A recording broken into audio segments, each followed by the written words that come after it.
Welcome back to the Fixed Ops Roundtable. We have assembled a panel of experts on the customer journey from sales to F&I to service. I want to introduce the distinguished panel.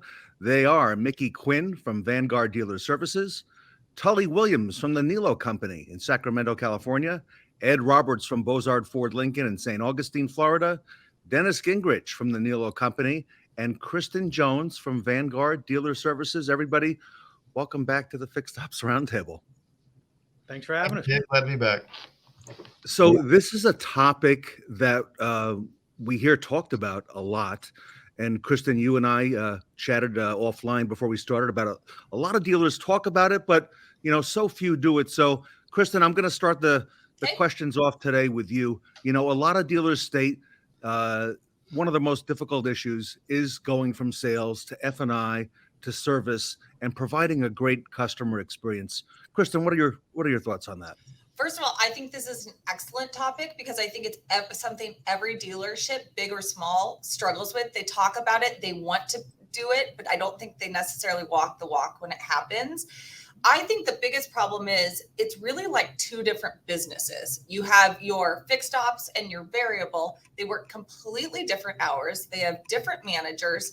In a small store, they may physically be next to each other, but we have stores where one's on level 4 and one's on level 1. We have stores that are 3 football fields long. They physically are never in the same area. Sometimes fixed ops has a different lunchroom than the variable because they're in different areas. So I think it is extremely important to talk about how do we bring those two businesses together so that the customer feels a commonality between when they buy the car versus when they service the car. And I think the first step of that is for those departments to start to get to know each other. I love it. Tully, what are your thoughts? It really starts with, is your culture at your store realize that you're one store? And what's really good about the Nilo Company is that the directors that run the group is that we share an office. My good friend Dennis, which is on this panel today, we are in the same office as we speak today. And we talk about fixed and we talk about variable together. It starts there, and we put that down to the general manager, which then in turn works with the sales managers and service managers and service writers. It starts by everybody realizing we're on the same team. That's not easy. I just want to say that. We talk about that, but that's usually not the case. So when Dennis and I go to stores, we go together. We talk about it. I'm in the sales meeting. He's in the service meeting. We're all together as one team. That's the first barrier you must break. Nobody's better than everybody else. We're all equal. We're all trying to do what? We're in that repeat and referral business, and that's what F&I drives. Dennis, I've heard so much about the Nilo Company and how you do that. There had to be some resistance in the early days in setting that up. Yeah, I mean, there's always a little bit of hesitancy. I just think that's rooted in a lot of dealerships. You have like Kristen hit on, it's like some people look at it as two businesses, but at the end of the day, we're trying to do one thing, and that's really take care of the consumer. So if sales does a great job and delivers an awesome experience and they hop over and no fault to maybe a service advisor, but they just don't have the right information to deliver the promises that were made up front, then the whole experience is wrong. They're not coming back. And, as much as I hate to quote my good friend Tully Williams, we are in the repeat and referral business, and we're all just trying to keep people coming back because, right now, here we are, January 2023, going into what might be a tough market. And we need to make sure we're pouring on that great customer service. So when it does really get tough, we got people coming in the service drive, having a good experience. They meet a great salesperson, they meet a great F&I manager, and the circle of life just starts all over. And once people connect the dots and see how it works, it makes sense. They buy in, and then they execute at a higher level. Love it. Ed Roberts, you've got a big operation, not spread out. Everything's under one roof. Probably the biggest shop for service on the East Coast with your big 85,000 square foot expansion just a couple of years ago. Ed, talk to us about that sales to F&I to service handoff and how that affects customer satisfaction. Well, like Kristen said, we're two different departments, and it seems like internally that it's natural for there to be some separation. But to our customers, we're one business, and we should operate as one business, even though we have different hours and those things. And so when they buy a product from us, they don't expect somebody else inside of our business that asks them what products did they buy. They expect us to know what they bought. And really our job is to build value in it, because as soon as we ask, well, what'd you get? Now we've kind of devalued that. And as we are in the repeat and referral business, it questions them the next time when they buy their next vehicle, do I need to buy that same product or not? So we all have to be on the same page. It's communication, communication, communication, so that we can see what they bought and build value in it going forward. Mickey, Vanguard Dealer Services, you oversee and work with thousands of dealers, and you saw this early on quite a long time ago. What are some of your thoughts? Well, I agree with everything that everyone said there, but 33 years ago when I was turning F&I in a Hyundai dealership in White Plains, New York, the number one complaint that we had was time, how long it took the customer to get the car, right? And 32 years later, when I walk into our dealerships, the number one thing and the number one complaint I hear about is time. So I think there are two pieces to your first question. You know, the relationship between sales and F&I. I think that you have to get the showroom to rally around the expectation of time for the consumer. And if we can get everyone to agree that, hey, our process is to get Joe Public in here and out of here as quickly as possible, so that one, we can move on to other customers, and two, they can go out into the marketplace and tell their friends and their people that they work with the experience that they had, and they were told that they would be there for 90 minutes, and in 90 minutes they were driving their car up. That's the rallying point, I think, the expectation of time for the consumer. And I think that the business managers, I don't like to use the word F&I, the business managers and the sales department need a rally around that. Now, when it comes to service and F&I, I am a firm believer that the F&I department is where the service department succeeds, service and parts. And I think that service and parts managers should be involved in the selection of products that the F&I department get to sell. Like, for instance, I will tell you, we have a dealership in Paramus, New Jersey. On any given January day with potholes, they're replacing 70 and 80 tires. They're doing that through tire and wheel programs that we set up in the F&I department. Those customers are coming back with zero deductible, rental car available to them, coming back and getting their car that they just popped a $7,800 rim on. It looks beautifully brand new, and they're giving it back to, and they associate the F&I department or the business office and the service department as one. And what it also accomplishes for you is that those service managers who for years have looked at those F&I guys as they've got a gun in their back pocket, or they're out to screw the customer, they're out to do this, or they're out to do that. They're now providing that service department with products and services that are seeing parts and labor charges come in revenue in the service department. So it ties it all together. In the showroom, rally around the expectation of time for the consumer, and make sure if you tell them 2 hours, it's not 3 or 4. That's a breakdown. And then in the F&I department, F&I by committee. What are we selling? How's the consumer going to react to it? And if someone shows up here and I've got to replace a part for them and I have to ask them for a $500 deductible, well, we didn't really do a very good job in F&I of setting up our products. So those are the things that I would say it's a two-parter. Mickey, Yeah, I love it.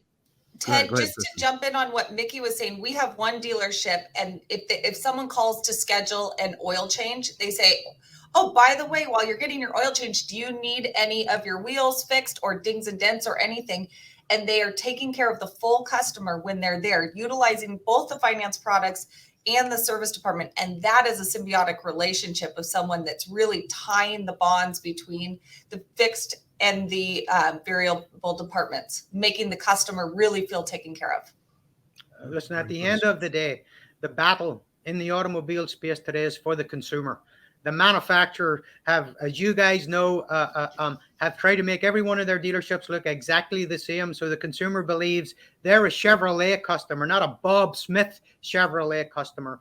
And that's what I continually talk to dealers about, is you own that customer. And if a customer comes into your dealership and you set the expectation of time and it's fulfilled, and then they go into your business office and you sell them products and services so that during the course of ownership, they have a reason to come back to your dealership, one, to generate revenue for you off those products, right? It's not just about PVR. We sell products, so hopefully the customer comes back and needs new tires, new wheels, new keys, whatever the case may be. Now we have parts and service involved in it.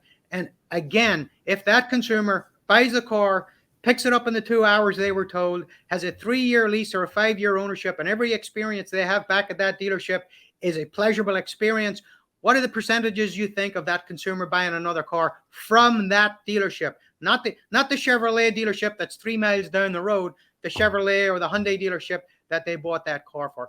And I will tell you that the battle for the consumer is the manufacturer have got billions and billions of dollars to try and win them. The car dealers, the last few years, have made a lot of money, but at the same token, the cost of a customer is becoming more and more and more. And when you have them, you have to work diligently and very, very hard to make sure that you retain them. And if you have people or bad actors in your organization who are costing you customers, they have to go immediately. There's no retraining those people. I love this panel already. Tully, everyone is referring in some way or another to the fact that there is in many dealerships some friction between sales and service. What are some ideas that you've got, some best practices, things that you may do, things that you've seen, things that you may even want to deploy there at Nilo? So I think the biggest thing is the culture of the store must realize that we're one store. Is like Mickey says, it's all about the customer, the consumer, right? That is the key issue. 2 is that because at the Nilo company, the variable director and the fixed director share an office and we do things together. So when we have forecast meetings, when we have statement meetings, when we have love meetings on the stores, we both go together. We both are involved in the variable side and we're both involved in the service side. As we had some service writer training yesterday, guess what happened? Dennis comes in and we have all fun together, right? We sit there and jab each other, but it shows the stores and the group that we are one together. The barrier must be down. And if there is a barrier, if it's on my side, I say, this is the way it is, my friend. And as Dennis does, if he has a sales side person that doesn't get the issue that sales and service is a must. F&I ensures that we have repeat referral business at our store. As Mickey says, everybody looks the same, right? As we sell great products that the service department supports, the worst thing you can ever do is Dennis has a product that we don't like, because what happens when the customer comes in? Oh, you got that product. No, we have to say, you have that product. That is fantastic. And we know what to do to make sure we take care of the customer. Key issue. Dennis, coming over to you. No, and I think, Mickey, Kristen bring up a lot of great points. And, and I really think it starts obviously through training. I think it's a great idea. Anything up from sales to finance, you got to have your compensation plans have to have key points of alignment. So people, you got to appeal to, everybody has a selfish side. And if we're not appealing to that for our employees on some level, it really does translate over to the customer experience. Making sure sales has a small piece in F&I. F&I's invested in making sure the car gets over the curb. And then, Mickey, you brought up making sure we're doing F&I product selection by committee. Because as Tully said, if they come in and the service advisor's like, oh, dude, I got to call that company, it just bleeds over to the customer, and the customer's like, huh. And then the next time in 3 years, 1 year, whatever it is, they go into the F&I manager or business manager. They're like, no, dude, I had that. I'm not doing it again. I don't want a bad experience. I'm not wasting the money. And then that customer's soured for the rest of their life. So, it's really key. And I really love what Kristen keyed in on. And, when people are calling in for an oil change, to hear that service advisors are calling in and saying, hey, do you got any door dings? Do you need any tires? Do you need any wheels fixed? And yeah, my guess is, I just learned how to spell RO yesterday. I'm sure there's not a lot of money in it for our friends in the fixed department, but layering on that service so they see, yeah, I did get value out of that product. Oh man, my experience back there was great. I do want to use it. And you really can't do that effectively if you're not properly getting great F&I products that are underwritten in a way so you can give great coverage while still hitting all the profitability metrics that go along with reinsurance and so forth. So pay a little bit more to get a great customer experience, and it'll pay you back tenfold down the road. Kristen, this is very forward-looking and forward-thinking. Your thoughts? Yeah, I think the first thing is people can feel, first of all, Tully and Dennis, what they have created is amazing. Of every store I've ever worked at, you are the only store I know of that have that shared office. And that, I think that is an amazing start. And I think just getting to know each other, because customers can feel if we're genuine or not. So if I'm a finance manager, I don't need to know the name of every single tech and every service advisor, but I need to have one service advisor I'm going to, or one service manager. I think we need to start by connecting people. Sale or service advisors have their meetings at 6 a.m. Guess what finance managers are doing at 6 a.m.? They're asleep, right? So it starts with Or just coming home. They're just coming home, right? So maybe we create within the store little teams of each other that have a tech, a finance manager, a service manager, a salesperson, just so they have one point of contact. So when you hand a customer off or you do a service walk as a salesperson, they're going to tell it, hey, this is Susie in service. She's been here for 30 years. She's going to take amazing care of you. When you come in, look for her. The customers are going to feel that genuine connection, that there's trust between that. And then we do have that common bond, and we feel like one store versus two stores where you don't know who's downstairs, you don't know who's out there. So I think the employees getting to know each other is crucial, which starts with the leadership, just like Tully and Dennis are doing. I think it's fantastic. I want to switch it up a little bit, Ed. Mickey honed in earlier on the time it takes for a transaction. And you know what? He's right. That hasn't changed in many, many years. And despite our best efforts, it takes a long time in most cases to sell and deliver a car. Ed, with all the things we're discussing here on the importance of that sales to F&I to service handoff, where does it happen? Where does that introduction, when does that start, Ed? You know, when do we begin talking about that to make it one store? Well, I'm taking notes myself here because Kristen threw out some stuff there with building value along the ownership experience, and that's what it's all about, to create repeat and referral business. But what Mickey said, time, that's the most important element that our customers have. And the last thing they want to do is keep restarting over. And I like having one person carried all the way through, but even if you don't, we can position them. We can all talk different things and whatever, we position them to where it becomes efficient in the F&I office. And for that to happen, we all win together and we all learn together. And if we win together, then we're all talking about those things so that they're not starting over when they go and sit in front of the business manager. They're going in there and they're hearing some of the same stuff they've already heard and the foundation's already laid. And then when they come through service, then it's our opportunity to build value in those products, because that helps the customer buy rather than us selling them. Mickey, coming back to you again on that time it takes typically to sell and deliver a car. You know, when does this process start?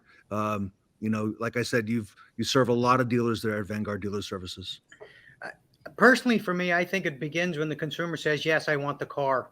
And then we start explaining to them about how the process is going to, it could take 20 minutes, could take 2 hours, but we need to be transparent and let them know that. I still think that there was still a tremendous amount of training needed at dealerships. You know, when I was learning to sell cars or F&I was in training classes where you heard buyers are liars, right? You can't trust the consumer. You can't do this. And today I see it on a daily basis. I see it no matter what it is I purchase. I already know what I want. I want to know what I want to pay for it. I want to know what color it's going to be. I have all that done. All I'm looking for is someone I can trust for the transaction. And I think that dealerships need to start thinking about that and bringing in different types of trainers, not your traditional car salesperson, but talk about the philosophy and the psychology behind how a consumer sitting in front of you does not want to see you interact with another consumer, another customer while you're dealing with them, right? If I'm sitting at my desk selling a car and a salesperson's walking out the door and he goes, hey, Mick, do you want coffee? Yeah, get me coffee. Get me a bagel with cream cheese on it. And while I have a consumer sitting in front of me about to spend $70, $80, $90, $50,000, I just think we have to retrain the staff to understand that, hey, the person in front of you knows what they want. They know how much they should have to pay for it. Be transparent, be honest, and the most thing, have empathy for what they're trying to get. Because if you show them that you really care about what they're trying to accomplish, they're going to buy a car from you. They're going to buy multiple cars from you. They're going to give you great surveys as long as you make them, in that time that you're with them, A lot of people don't like this, but I call it the Bill Clinton effect. People will tell you that many people have met Bill Clinton. They hated him before they met him. They hated him after they met him. But while they were with him, he swept them off their feet, because as far as he was concerned, there was no one else in the room. And I think that's what we have to talk to our salespeople and our business managers about that consumer, understanding that their time is so important to them more than anything else. We need to be trained to have empathy for that. And how do we work on making sure we speed those processes up? And I truly think, we have a sales trainer here at Spectrum Automotive that works for us at Vanguard, and we constantly are looking for psychologies. We're not looking for the old methods. We're looking to know, hey, if a consumer shows up on Tuesday at 3:00 and this is the reason they're there for that. They have figured out, they went on the internet and they found out if I show up at 3:00 on a Tuesday when there's no one in the showroom, I'm most likely to get the best deal. Well, our salespeople should be prepared for that, and they should know that. And they should, hey, someone's in here to get the best deal they possibly can. Let me give it to them so they can get what they want, and I can move on to the next customer. All in Ed, let me come back to you. Mickey's right in that, the expectation of the consumer outside the traditional retail car business, Ed, is a lot different. Somebody that I know recently bought a retail product with their wife, okay, from a Ford dealership, and then they bought a Tesla, okay, within the same week. And the process at that particular Ford dealership took 5 or 6 hours. And they bought the Tesla, Ed, and did the whole transaction they had to get the car. It took some time to locate it, and they had to take a drive to go get it. But the entire transaction with the Tesla, Ed, took about an hour. I think an hour would be on the high side, Ed. We're stuck in time at dealers. I've stated for years that we're 30 years behind in the car business. And here at Bozar, we're not quite 30 years behind, but we're still behind as well. And we force customers to go through our process rather than how they want to buy things. And customers don't need to come out here and kick tires and sit at a table and haggle and whatever else. Mickey talked about the best deal. The best deal to a customer in today's time is really the most efficient deal. There was not a haggling point with that Tesla. There was not a haggling point on anything else. It was click if you want it, don't decline it if you don't. And that was for the vehicle and for any products thereafter. And that's where we have to get in our business as well, and then deliver it to them. So the industry has some catching up to do. And these ones that are coming into the ball game to play with us with Tesla and Lucid and Rivian that don't have all that legacy stuff behind them, they can come in with a clean sheet of paper and get rolling that much faster. Tully, you talk about the repeat, and Dennis, you talk about the repeat and referral. But when you two gentlemen talk, I can't. If I close my eyes, I really don't know who's talking, right? But Tully, let me come over to you if I could, real first. That repeat and referral business. When does that start, in your perspective? When do they start to form that relationship, and again, ultimately that transfer over to service? I can't believe I'm going to say this, and Dennis is going to start laughing at me, but it starts with the very first car sold. And then after that, service retains that customer for life. And he does that. Is this being recorded? So the issue is that if you have that mentality, right? Every service writer needs to know that every customer is important. If your line of cars out to the street, it doesn't mean that I have so many customers I can blow that customer out. Every customer needs to be, I need that customer. And it has to be in the mentality. It starts with CSI. CSI starts for what? Customer supplies income. Are we keeping people happy? F&I Products helps those people want to come back to the dealer so they can get that product. But you must have the mentality that every customer is a need. Every referral is a need. Every family member is a need. And that's how you grow the store. I think Mickey said it great. OEMs are trying to get customers. No, the Nilos need customers here in Sacramento. That's what we need, and we need to win every one of them. Dennis, over to you. No, I couldn't agree more. And, I love that Mickey's talking about, different types of training, not the standard issue stuff, the word tracks. And, those things always have their place in our business. But, the psychology. And I think if you boil it down, it's real simple. We always got to be talking to our people about having a great attitude. People want to do business with people that they like. People don't care until they know how much you care. So it's incredibly important that we're impressing that upon our people. My dad grew up in the automotive industry. He started in Bob Wondry's Ford way back in the early 70s, late 60s, probably one of the best belly-to-belly salesperson I ever met. He trained me when I broke into the business. And one thing that always stuck with me is love the one you're with. Like Mickey's example of hollering at your buddy for a cup of coffee and a bagel. People don't want that. They want you to be mindful of their time. They came to buy a car. They came to do business. And you just got to shower them with attention, with a great attitude. And when you do that at a high level, all the negotiation, all the haggling, people feel good about the experience. They're like, you know what? Mickey's a great guy. I want to do business with him. Tully back in service, who Mickey introduced me to. Sounds awesome. I'm going to have a great experience here. Let's wrap it up and get it going. We got to stay focused on the human beings, and not just internally at the dealership, but the human being that's, as Tully says, customer supplies income. Treat them like it. And Kristen, I've heard that before. We're in the car business, but we're really in the people business. And I know over at Vanguard, you get it, and you get that this is a people business. Yeah, I mean, the people are the most important thing, and I think we lose sight of that so often, is that, especially in the last couple of years with COVID, I think it changed, and people became more order takers than salespeople. And we need to treat that customer with kindness from beginning to end. I always like to train that the most important product we can sell is a vehicle service contract. If I sell a tint, does it mean that the customer is ever going to come back to Tully's service drive? Maybe, maybe not. But if I sell a service contract, they're 2/3 more likely to come back and do their service work there, do their oil changes there. Guess what? The time comes and they're doing their 30,000 mile service or their 80,000 mile service. And then the salesperson comes in and says, oh, Bob, while you're here to get that done, do you want to come take a test drive of the new car? Oh, no. Well, okay, I'm going to be sitting here. Might as well. Guess what? Then we sell another car.